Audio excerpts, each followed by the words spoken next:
In today's video, I'm going to teach you Quick Guide, track inventory in Shopify. The goal is simple. Keep your store organized and prevent overselling so customers only purchase what you truly have in stock. I'll walk you through the essentials and share helpful context along the way so everything stays accurate behind the scenes. Start by opening your Shopify admin and heading to your products list. Click on the product you want to manage.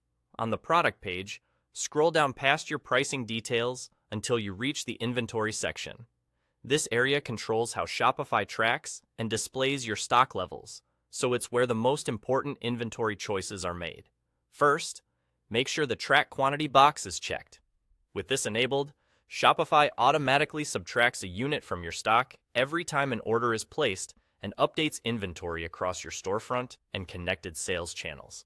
It's the simplest and most reliable safeguard against accidentally selling more units than you have on hand. Next, set the number of items you actually have ready to ship in the available field. Think of this as your sellable inventory right now, not what's on order, not what's reserved for a special project, and not items that are damaged or being used for photos. Keeping this number honest and up to date is what keeps your product pages accurate for customers. If you operate with multiple locations, such as a warehouse and a retail store, you'll see the option to split quantities by location. Enter the correct amount for each place where you physically store products. Shopify will use those numbers to route orders based on availability, which helps reduce fulfillment errors and delays. You'll also see a checkbox labeled "Continue selling when out of stock."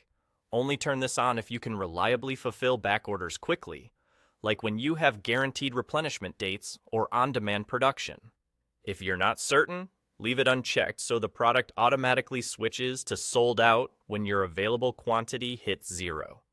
That way, you protect customer expectations and avoid refund headaches. When everything looks right, click Save at the top. Saving locks in your changes and syncs the new stock levels to your store. A quick habit to build is reviewing this section anytime you receive new inventory, make adjustments after a return, or notice a product selling faster than usual. That's it. Open the product, find the inventory section, enable track quantity, set your available numbers, decide on continue selling carefully, and save. With those settings in place, Shopify will keep your stock aligned with real-world availability, so your store stays accurate and your customers stay confident.